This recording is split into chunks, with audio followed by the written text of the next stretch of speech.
Ruslan. The homie, the professor. I don't know if you're giving out your government name. I know your government name. Can I say your government name? Absolutely. Grayson here.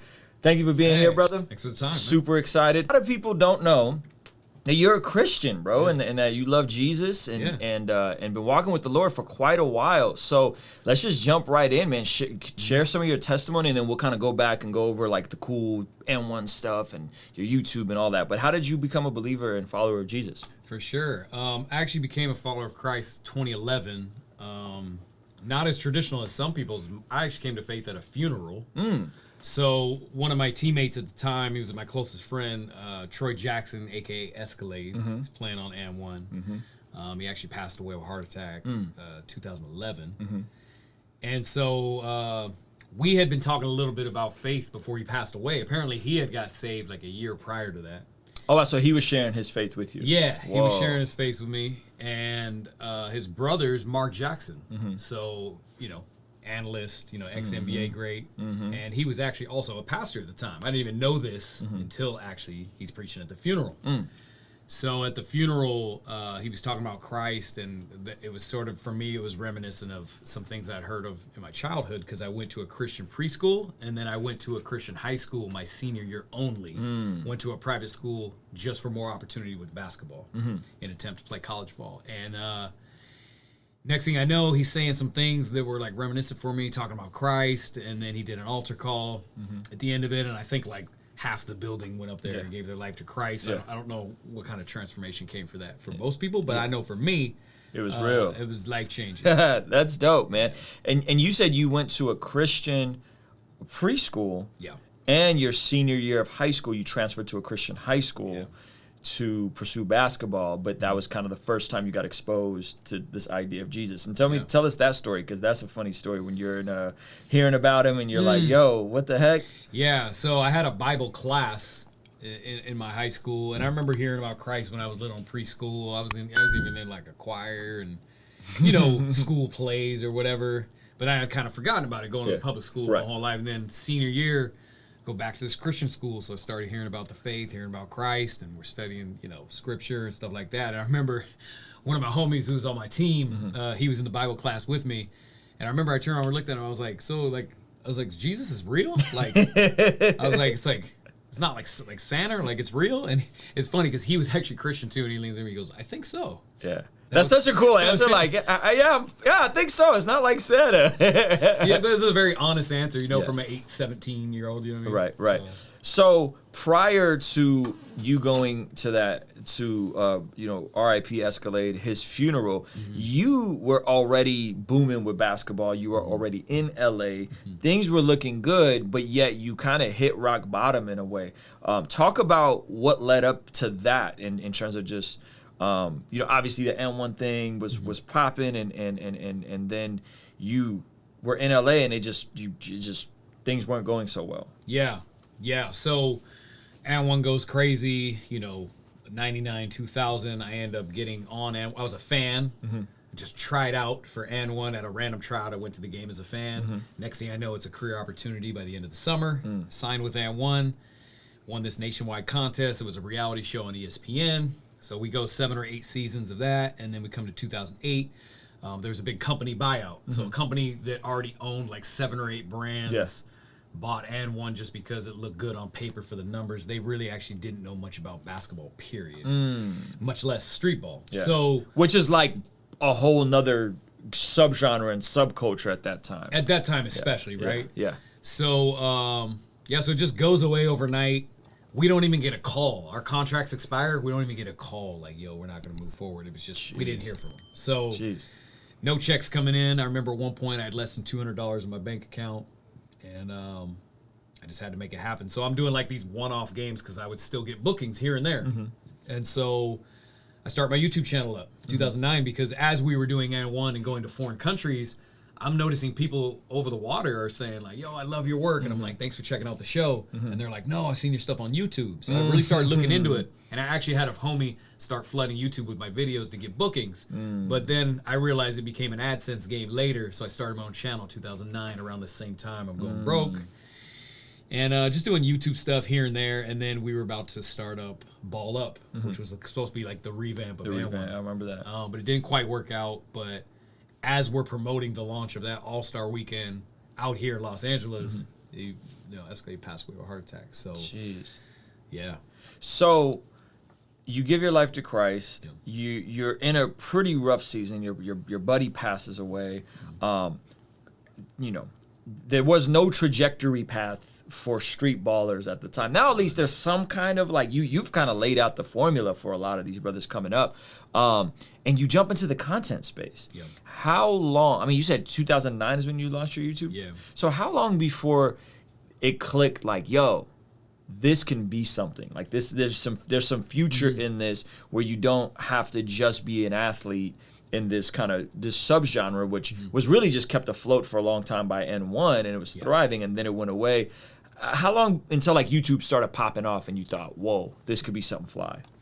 Well, I would say right away, I knew that it could be something big, but I visioned it in a different way. So like I was telling you, those people who would approach me, I remember I'm in Paris, France, and somebody running up on me like, "Oh, Professor!" They don't even know how to say anything, but I know that they were showing love. I take a picture, and they're like, "YouTube." They're mentioning that. So the way I framed it up then in my mind was like, "Oh, this is like your own TV channel. Yep. Like this is a free TV channel without a gatekeeper. Come on. My gatekeeper back then is like signed to the entity of And1. They have the relationship with ESPN. Right. And so I'm like three people removed directly from the distribution. So I'm like, this is free TV channel distribution. That's crazy. Yeah. So I'm like, this could be big. But I saw it as a way to just get out there and then get booked, because back then it was all about the live show.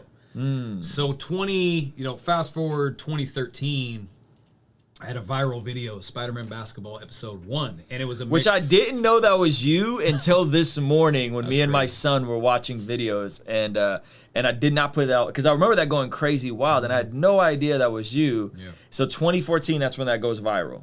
2013. Yeah. Okay. Shout out to my homie, Rob Monroe. He came up with that whole concept. Showed me how to use a DSLR, all this stuff. But yeah, it was my first actual attempt at making a video just for YouTube. Yeah. Everything else was like I played in the game. I tried to gather the footage, throw up a little highlight mix. Yep.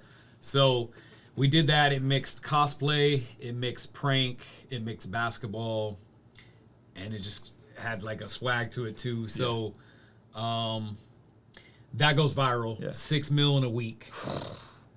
I go from 17,000 subscribers to 650K in 1 week. Sheesh. So right away, I'm like, wow, like I'm making more money overnight, virtually. I'm making more money off this than I am touring. Wow. So at that point, I knew this is like the thing. And1 ended in 2008. The And1 mixtape tour stopped airing on ESPN, but And1 the brand is still around today. Okay. Yeah.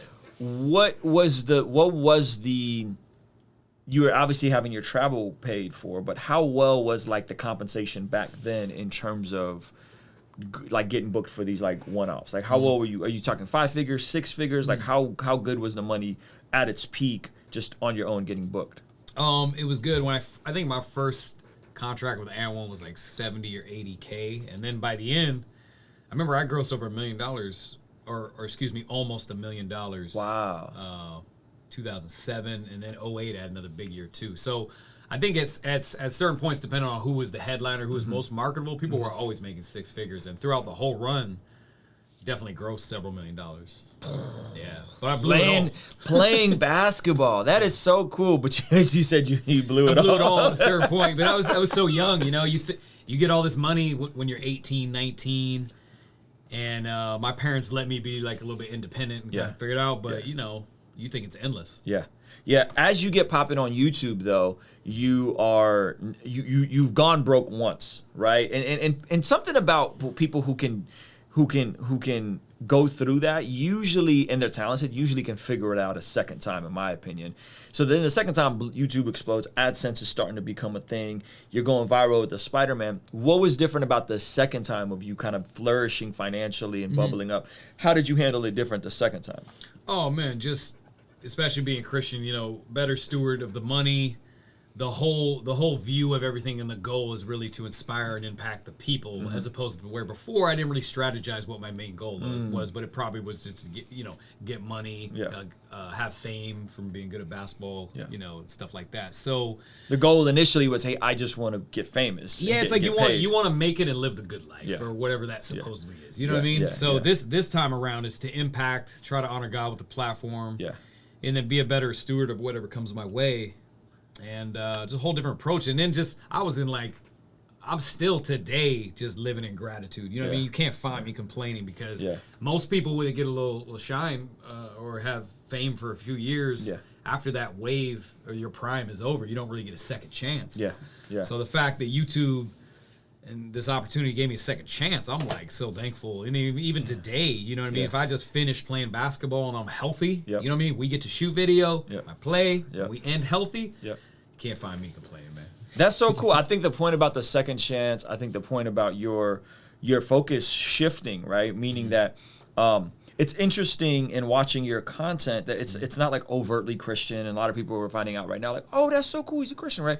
But I think that's really cool that there's wholesome, like family appropriate content, and you're embarrassing some of these guys on the basketball court, and you're so like gracious about it and so humble about it, right? Which is like not streetball culture. Like even the way you talk trash, when you just seldom times I've seen you talk trash, it's even in a very like encouraging way, right? So how has your faith now impacted how you carry yourself on and off the court? Well, especially doing what we do, like you said, people are getting embarrassed and stuff. So I already know you're going to ruffle feathers trying to make a great video, because controversy does sell.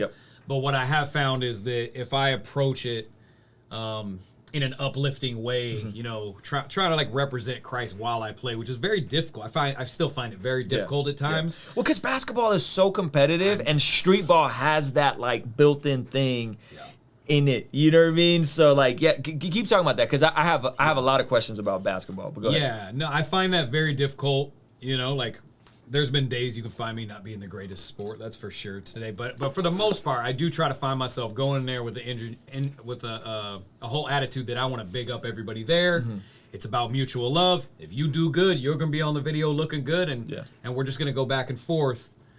So I try to just bring that to the court, so that usually I find whatever energy you give out when you hit the court, that's kind of what you're gonna get back for the most part. For the most part. Unless you go to certain areas and it's get a little rough. Yeah, I mean, it is what it is, right? Like, there's so much ego attached to basketball that a lot of places that we go, it's just gonna be controversial innately. But I still can approach it from a good, positive, like Christ-like attitude as much as I can, and it's still gonna be taken in a much different way than it would have if I would have came in there kind of like abrasive. And you're going in there with a bullseye on you, because a lot of these guys have some awareness who you are as the professor from And1, or have probably seen the Spider-Man stuff, put the two and two together. So you're you're going into a hostile environment in a way. Has it ever gotten like violent or potentially like close to like anything crazy happening when you were shooting these videos? Well, they have a video that went viral from a CBA game in China, where a dude actually picked me up and like threw me. Oh, I didn't see this. Okay, talk about that. Well, I was doing a move, the off the heezy move, which is highly controversial, especially for when you bounce it off the person's head. Yeah, the hypersensitive era today. That's like the most offensive thing. Back in the '90s to 2000s, this is like a funny move. You know what I mean, it doesn't hurt. It's like painless. But I was playing against a 22-year-old from China who didn't even speak English, not familiar with streetball culture.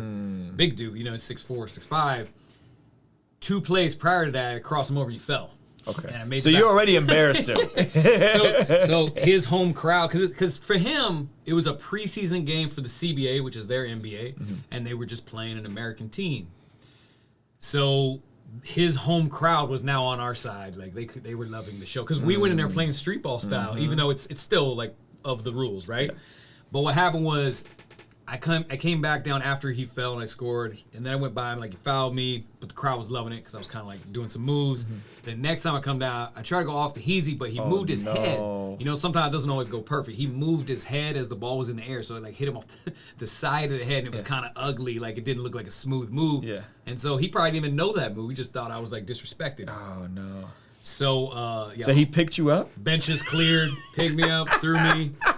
So that happened. And then outside of that, though, like, you know, just shooting videos straight for content. Yeah.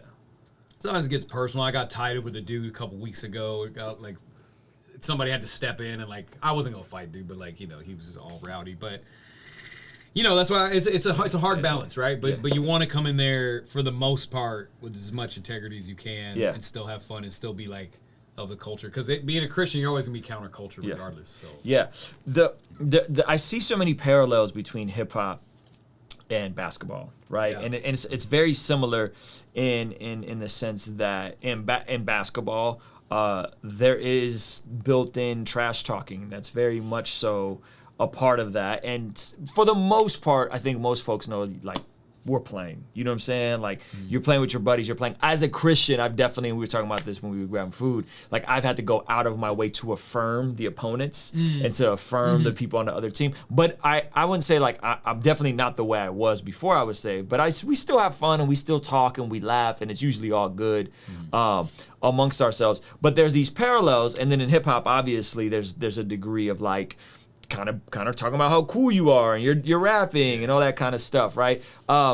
Is there ever a time where you kind of struggle reconciling the two, right? In terms of like where's that line for you where you can have fun and talk a little trash, but at the same time, you know that it's not that serious, you know, or hopefully everybody is in we're just having fun. It's the culture.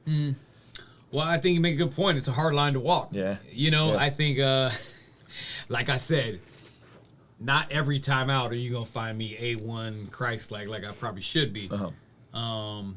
Just a couple weeks ago, we were hooping in Newport Beach, and some dudes came in and they were like a little abrasive, and the next thing I know, like, every play is a foul. You know what I mean? So most times I play, people don't want to get embarrassed, so they tend to just, like, grab me. You know, that's the reaction. Play with their hands, they don't slide their feet. We go and grab it. And it's really hard to just smile and kind of, you know, because I mean, you want to call a foul, but a lot of times they don't agree with it, or whatever. So it's hard to really play through that and be a good sport. Yeah. So I find that line is hard to walk. But I think at the end of the day, it's just constantly having to, like, remind yourself that if you zoom out in a big picture, like, that game's not that big a deal. You know what I mean? Like, at the end of the day, there's no championship rings going around. It's more important to you know, honor God. And I try to stay big picture minded. You know, I love it. There's people watching this who may want to get into the YouTube content space. They are experts in a certain field. You're an expert in basketball. They're also Christians. And they're wrestling with how to reconcile. How do I make content as a Christian, but it's not necessarily Christian content? You're not quoting Bible verses and preaching in your videos, but you're a Christian. Clearly, your worldview is reflected in just your entire approach, your system, but you're not there. Your channel and your content doesn't necessarily exist to evangelize the gospel, right? What advice could you give for some folks that are sitting in that are like, yo, like, I'm countercultural. I'm a artist. Maybe they're a rapper. Maybe they're a YouTuber, but they don't want to make what I make, right? Which is like Bible-centered, faith-centered stuff. What advice would you give for someone like that in terms of them potentially wanting to get in the content space as a Christian, but not necessarily making Christian content? I guess, and I think a lot of people find this hard. You got to really put yourself in the viewer's seat. You know, you have to make content that's of value to a stranger, or people who are into a certain genre or culture or something like that. So it has to be extra funny. It's got to be jaw-dropping cool. It's got to teach them something. It has to be like one of, you know, there's only so many different pockets of value you can add. Value is the key, though. Yeah, value is the key. You got to come up with something that's of value, but you better, whatever it is you're doing, you better love it, because you're going to have to upload in mass, and you're going to have to do it in longevity if you want to have a success rate. Because YouTube now, with the algorithm spin, you could actually grow quicker. If you can actually be successful at YouTube now and grow pretty, you're a good example of that, right? You're growing really fast. You're uploading a lot of content. But I think that today you got to be better than you did back in the day when YouTube was more vacant. You know what I mean? Because now it's a lot more competition. So you better like what you're doing, because you're going to have to do it a lot. And you're going to have to do it in longevity to be successful. I'd say YouTube is like a 5 to 7 year time investment just to see if it's going to work. I mean, some people blow up in a year. my thing, I blew up in like a week. That's crazy, but I did have an audience prior. Yes. And some people, it's like 5 to 7 years, and then they start getting thousands of views per video. So it's different for everybody, but you better love whatever you're doing. Yeah, that's good. Me and you are the same age. You graduated a year before me from high school. I'm class of 03, you're class of 02. We were earlier talking about LeBron and how, he is in he's the same year as me. He's class of 03. Actually, we got the same birthday. I think his birthday is a day before mine. I think it's December 30th. So I grew up watching LeBron. What do you think about just where fitness and health and all these things are going, where that window of remaining healthy as an athlete is being pushed further and further and further out? And how is that affecting what you're doing in terms of, you're in your mid-30s and you're still like, I asked you, like, when did you hit your peak? And you're like, I still feel like I'm getting better, right? And I feel the same way on the court. I mean, obviously maybe someday we'll get to play together, but you're on a whole nother level. What do you make of all, like, where this sport is going, where, like, technology and fitness is going for guys like LeBron to be potentially better as he's getting older? Yeah, LeBron's definitely trailblazing in that, a special athlete. But I do think that people will play later. I do. It's hard for me to say, like, where that'll land, but do I think that NBA players, it'll become the norm to play into your 40s? I actually do. And I don't know if they'll be like LeBron, where they, like, continue to get better because he's just, like, a special athlete. Yep. But, I mean, even for me, we were talking about this, too. There's been so many strides in sports therapy, sports medicine, sports treatment. Yep. Like, I recently, I tore my Achilles, just almost 2 years ago. And it took a year and a half to recover, but I didn't lose a step as far as quickness and everything goes. I found out later, Isaiah Thomas, the legendary, like Bad Boys Pistons, Isaiah Thomas, he retired off the Achilles at 32 years old. Wow, I didn't know that. Shaquille O'Neal retired off the Achilles when he was in Boston. If you look at the stats of, like, people who had that injury, they never really came back the same. Like, Dominique Wilkins is the only person to come back and do better numbers. But now we look at, like, a KD. KD tore the Achilles. He might be better than he was before he went down. You know what I mean? So I think that the strides that they're making in rehab, sports treatment, like you said, health and fitness. It's hard to say where it'll land, but I do know that people are going to be playing much longer, and I could totally see it being the norm at a certain point. If you play basketball, you just play into your 40s. Yeah. LeBron and his son in the league at the same time, on the same team, you think it's going to happen?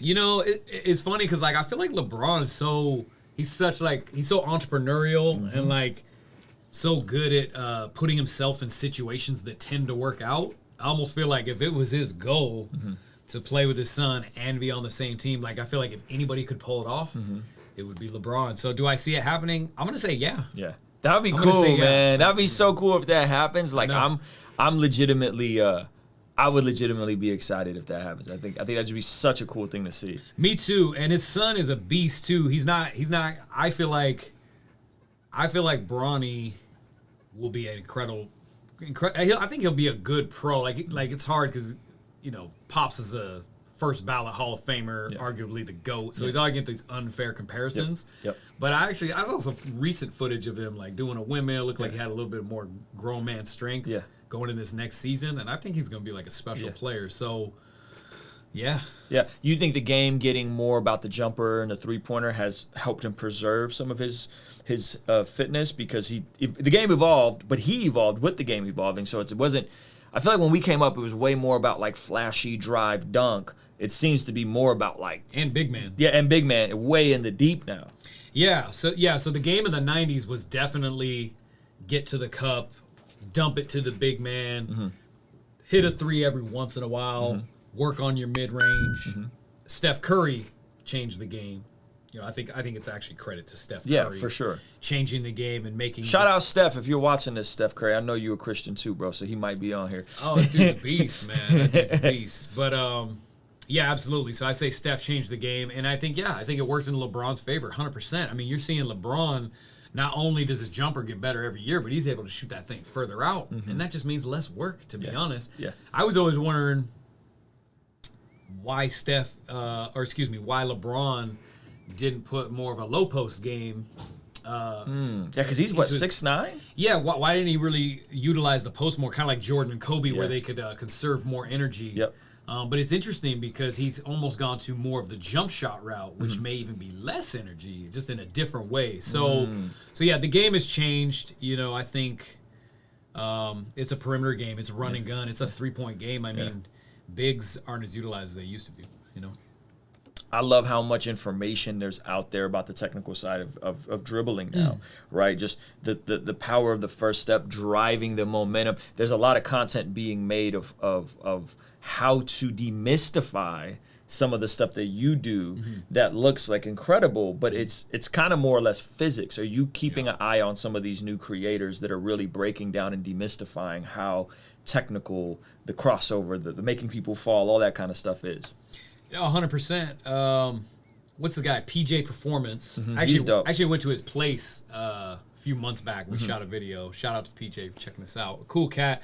But yeah, I love the way he was breaking it down. I'd never seen anybody get that technical with it, talking about just movement. It's actually movement in general, right? Movement broken down. Yeah. So I thought that was really cool. I do think though, it's hard. It's a hard thing to break down, like you said, demystify, and to.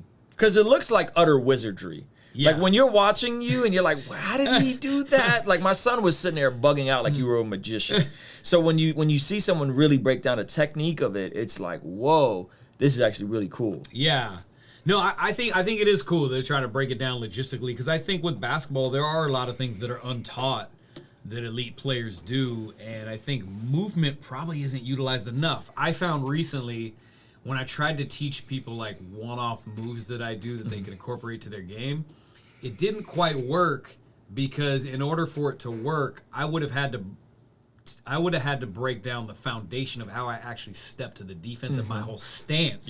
Yep. As opposed to just those one-off Right. moves, because I have like a whole like unique pocket stance of how I move, and there's different movement and explosion in that. So I think getting into the technicalities of that is interesting to explore. I don't know where that'll land. But. Yeah, well, I think Allen Iverson kind of like evolved and like the first time we saw the crossover in this modern form, and I feel like where you and some of the And1 guys took it was even more so, like you said, with the movement, and now it's becoming more accessible. Like understanding what's happening technically is drills you can do on your own now. Your game has changed. You're shooting crazy now, which is like really cool, because you used to do a lot of drive and sweet layup. Now it's like you don't miss when you put a jumper up. You spent a lot of time intentionally changing your game as well. Talk about that. Yeah, well, I appreciate it. But so guy by the name Mike Pimberthy is actually head of player development, assistant coach for the Los Angeles Lakers. He played actually for the Lakers with Kobe and Shaq in the early 2000s. Dude's a beast, a good friend of mine. I was actually training with him about 7 or 8 years ago, and I was doing shooting workouts with this dude, and he was out shooting me like he was making me look bad in a shooting workout for like an hour or whatever.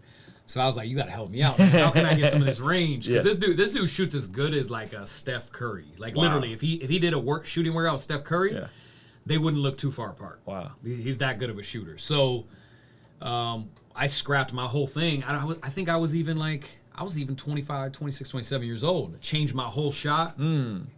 And as I got older, I actually take things from other hoopers, that I incorporate in my game. So I started even I changed my whole stance up from how I approach the defense and start to attack. I even changed my whole posture and stance up about 2013. Wow. So my game is way different than like per se when I used to hoop with And1. Yeah. Or back in the day, and it's kind of helped me a lot. Yeah, that's so cool. Guys, if you have any questions, drop some of the questions in the chat. We're gonna do a few questions, and if you have any, drop them in. My question for you is, where do you see yourself pivoting to next from basketball? Because you don't, I mean, well, I'm planning to play in my 50s, but maybe you're not making banger, crazy crossover, making people fall into your 50s. Where do you see yourself kind of pivoting as a content creator? To be honest, I don't have it fully mapped out, but I think taking it in strides and always putting one foot in other places, like into 1 foot into gaming, 1 foot into reacting. 1 foot into maybe, like you say, you told me, hey, interviewing people or something like that. And slowly kind of seeing where it takes me over time is kind of the route I'm going to take. Because I'm like you. I wanna play until I'm 45, 50. Yeah. But I would only play if there's like market demand for me playing, and I could play at an entertaining high level. Yeah. I think if that's not there, I'm not gonna force it. Sure. Yep. But yeah. So there's that. Throughout my whole career, I actually done acting off and on throughout my whole career. So Oh, okay. I'm always working on a couple, developing a couple projects in that area too. Yep. But as far as strictly content, slating it more to lifestyle or more from reacting to the game, teaching the game, talking about the game. Yeah. That seems organic. Yeah. Yeah. Okay, some good questions coming in. Were you ever able to meet Michael Jordan? Never was able to meet MJ. Funny enough. That's still a dream of mine, by the way. Funny enough, 2015, I was supposed to go to the Jordan camp at Santa Barbara. And because I knew one of the dudes that worked the Jordan camp every year, and he was a friend of MJ's. And I was supposed to go with him up there, but he had asked the Jordan camp if I could come up there, and they actually said no.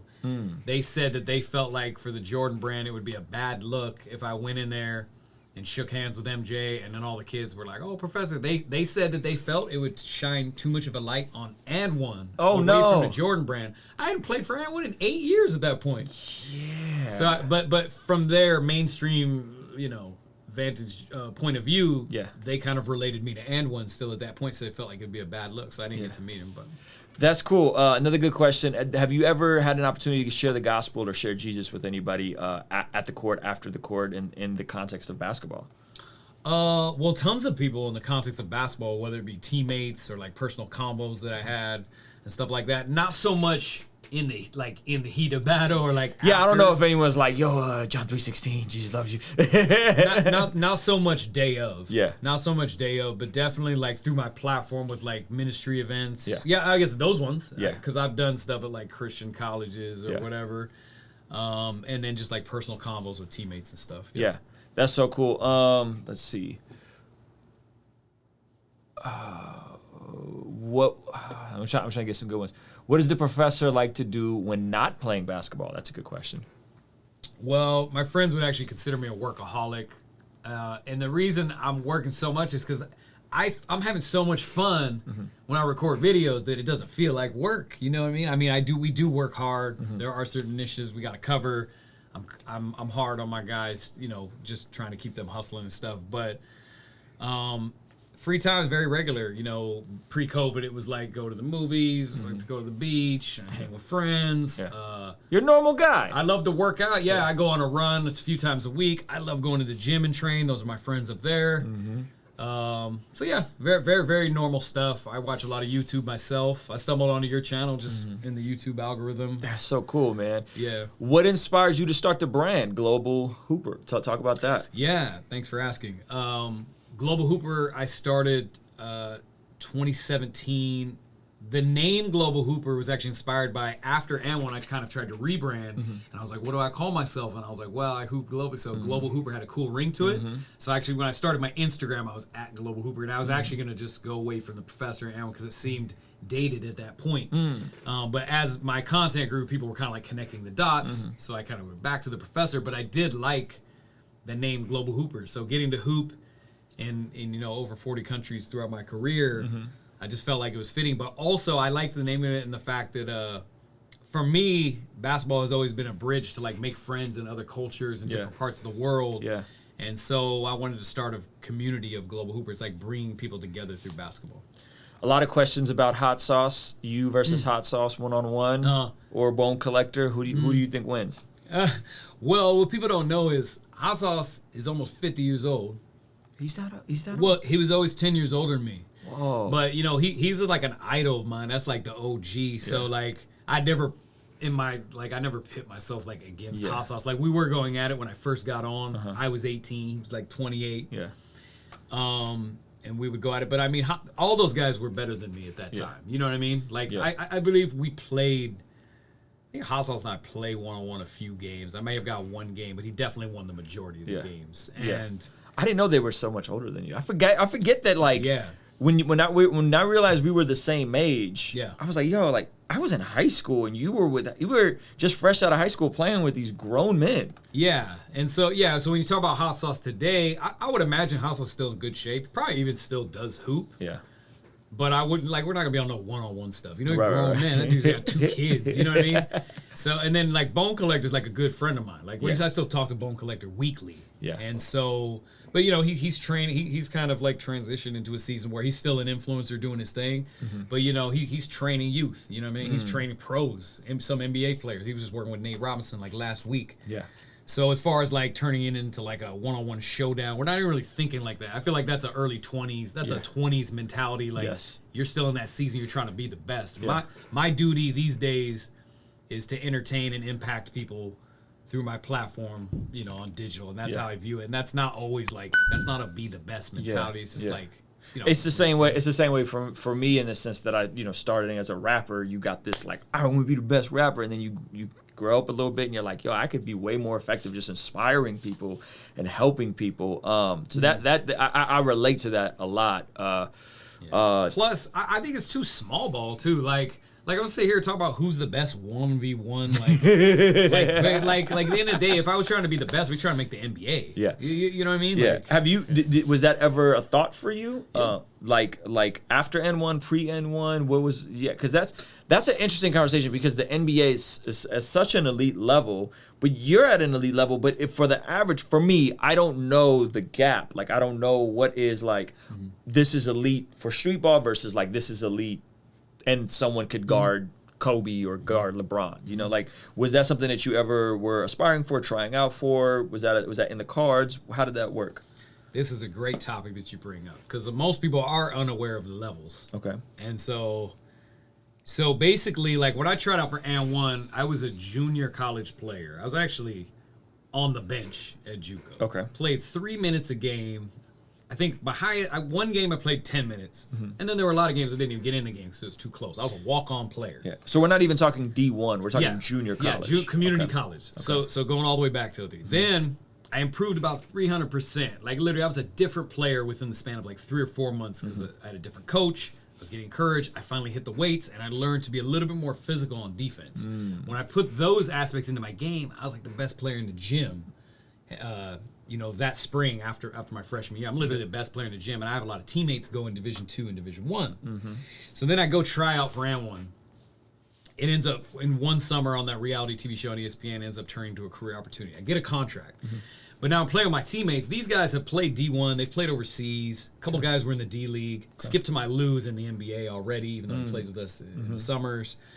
And so everybody on there is better than me, just strictly like, even from a mental standpoint, just experience. They've played in front of 10,000 people like a lot. The most people I played against prior to that summer was like maybe 150, 200 people in a community college game. So I got a lot better, but that group was really special. We would have NBA players come play with us, and it would just be seamless. We'd go back and forth. Really? You know what I mean? I mean, we didn't have any like superstars. Yeah. You didn't have like LeBron and Kobe and like Jordan up there, but you still had NBA level guys. Yeah, Kobe, if you would play, he's scoring 100 points. Like, you know what I mean? Literally. So there's definitely levels from the NBA. The NBA is a level up from elite streetball. But what was cool was as I got older, I made friends with like say Mike Pemberthy. You know, he was training D1 guys, and like that'll be my workout. I've worked out with him and the Holiday brother, Drew Holiday, and his brothers, and like I've gotten a chance to play against a lot of NBA talent. And even with the And1 era, I played against NBA guys. And then my teammates, you know, say like a Bone Collector or an AO. When those guys are at their prime, there was dudes in the NBA that could guard them. You know what I mean? Just from in a street ball game or a 1v1. So I got to play against those dudes every day. Wow. So now when I get to play pickup players or people at the park, we're plowing through them because I already played all the beasts. You know what I mean? I've already witnessed and gotten used to playing, you know, really physical. So that's what's helped me is like I've got busted up by pro players, you know what I mean? Played against like Bone, like you're virtually like an unguardable player and it's like super strong, but I'm used to playing against that. So that's what's helped me a lot. But as far as levels, yeah, I mean, NBA is a whole nother level. It's a different size, strength, and speed. Got it. Yeah. Size, I feel like from every level you go to, you know, you're at community college and you move up to say like Division II. It's a little more size, a little more strength, a little more speed. D1, a little more size, a little more speed. And then when you go to that pro level, the size, strength, speed, skill level is just like on a whole nother level. Have you played any pickup games with NBA players? Yeah. Okay. Yeah, so I've played, like, I've worked out with like NBA players, just like pickup runs. Sure. You know, even like I played with Gilbert Arenas, and T-Mac did a tour with us in like 2013. I got to play with Iverson. Whoa, hold on. What was that like? Yeah, Allen Iverson. Yeah, there's a YouTube. You talking about practice? Yeah. Actually practiced with Allen Iverson, if you can believe that. We were at practice. But no, 2012, we did a tour in China. It was like a 3-game tour. I got to be on the same team as him. Wow. That was super dope, because he was like, that was my 2012, you said? 2012. He was still like fairly fit and active at that point, right? Yeah, he had just gotten through playing the NBA.